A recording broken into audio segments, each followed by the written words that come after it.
آپ کو بھی ایسا لگ رہا ہوگا کہ یہودیوں کے ساتھ ہٹلر نے جو بھی کیا وہ بالکل درست کیا۔ فلسطینیوں کو زمین سے، تاریخ سے اور انسانیت سے مٹا دینا ہے، اور ان سچائیوں کو سامنے لانے کی کوشش ہے جنہیں دنیا نظر انداز کر رہی ہے۔ کیا آپ نے کبھی سوچا ہے ایک پوری قوم کو دن کی روشنی میں پوری دنیا کے سامنے خاموشی سے ختم کیا جا رہا ہے؟ یہ صرف جنگ نہیں، یہ ایک ایسے منصوبے کی داستان ہے جس کا مقصد فلسطینیوں کو زمین سے، تاریخ سے اور انسانیت سے مٹا دینا ہے۔ کیا واقعی ہی اسرائیل فلسطینیوں کے خلاف ایک باقاعدہ اور منظم نسل کشی کر رہا ہے؟ اس ویڈیو میں ہم صرف الزامات پر بات نہیں کریں گے، بلکہ اسرائیلی حکومت کے اعلیٰ عہدیداروں کے بیانات، بین الاقوامی رپورٹس اور زمینی حقائق کی روشنی میں ناقابل تردید ثبوت سامنے رکھیں گے۔ یہ ویڈیو ان کی آواز کی نمائندگی ہے جو بمبوں کے شور میں دبی جا رہی ہیں، اور ان سچائیوں کو سامنے لانے کی کوشش ہے جنہیں دنیا نظر انداز کر رہی ہے۔ ایک سابقہ اسرائیلی رکن پارلیمنٹ موشے فیلگن نے اسرائیلی ٹی وی چینل 14 پر گفتگو کرتے ہوئے کہا، دشمن صرف حماس نہیں ہے، غزہ کا ہر بچہ دشمن ہے۔ ہمیں غزہ پر قبضہ کرنا ہے اور وہاں آباد ہونا چاہیے، اور وہاں کوئی غزہ کا بچہ باقی نہیں رہنا چاہیے۔ اس کے علاوہ کوئی اور فتح نہیں۔ یہ الفاظ ایک پارلیمنٹ رکن کے ہیں۔ ہم لوگ سوچ بھی نہیں سکتے کہ یہ بچوں تک کو اپنا دشمن مانتے ہیں اور ایک بچے کو بھی فلسطین میں نہیں دیکھنا چاہتے۔ ایلیا ہومالی ایک مذہبی اسکول کے سربراہ ہیں، اور انہوں نے اپنے ایک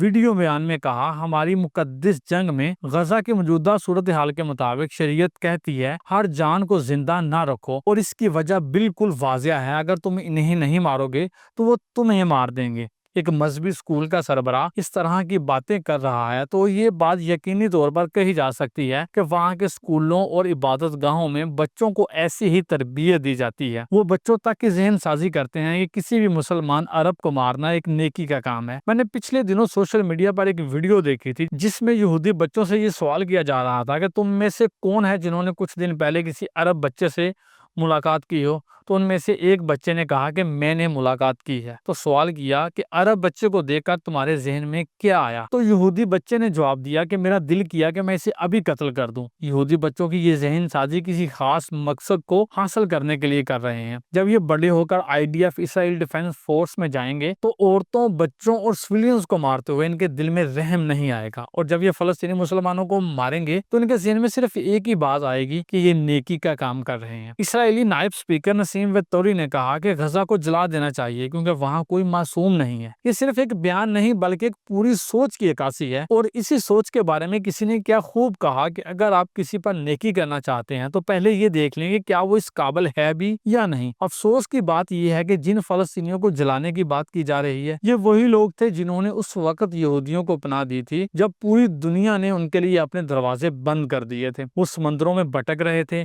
بھوکے تھے، بے گھر تھے اور بے سہارا۔ تبھی انہی فلسطینیوں نے انہیں کھانا دیا، جگہ دی، لباس دیا۔ مگر آج وہی قوم انہی محسنوں کو مٹی میں دفن کرنے اور جلانے کے منصوبے بنا رہی ہے۔ می گولان جو خواتین کی ترقی کی وزیر ہیں، وہ کہتی ہیں کہ میں ذاتی طور پر غزہ کی تباہی پر فخر محسوس کرتی ہوں، اور یہ کہ ہر بچہ یہاں تک کہ 80 سال بعد بھی اپنے پوتوں کو بتائے گا کہ یہودیوں نے ان کے خاندانوں کو قتل کیا، ان کا ریپ کیا اور ان کے شہریوں کو اغوا کیا۔ زیادہ تر عوام نے یہ سمجھ لیا ہے کہ صرف نیتن یاہو ہی اس جینوسائیڈ کے ذمہ دار ہیں، لیکن ایسا نہیں، پورے کا پورا اسرائیل ہی اس جینوسائیڈ میں ملوث ہے۔ اقوام متحدہ کی رپورٹ کے مطابق ہر 10 میں سے 6 شہید ہونے والے بچے یا خواتین ہوتے ہیں۔ آپ کو بھی ایسا لگ رہا ہوگا کہ یہودیوں کے ساتھ ہٹلر نے جو بھی کیا وہ بالکل درست کیا۔ کنگ سائلنس ایک تنظیم ہے جو سابقہ اسرائیلی فوجیوں پر مشتمل ہے۔ اس کے مطابق انہیں اسرائیلی آرمی کی جانب سے یہ واضح حکم دیا گیا تھا جو بھی حرکت کرتا نظر آئے اسے گولی مار دو، چاہے وہ عام شہری ہوں۔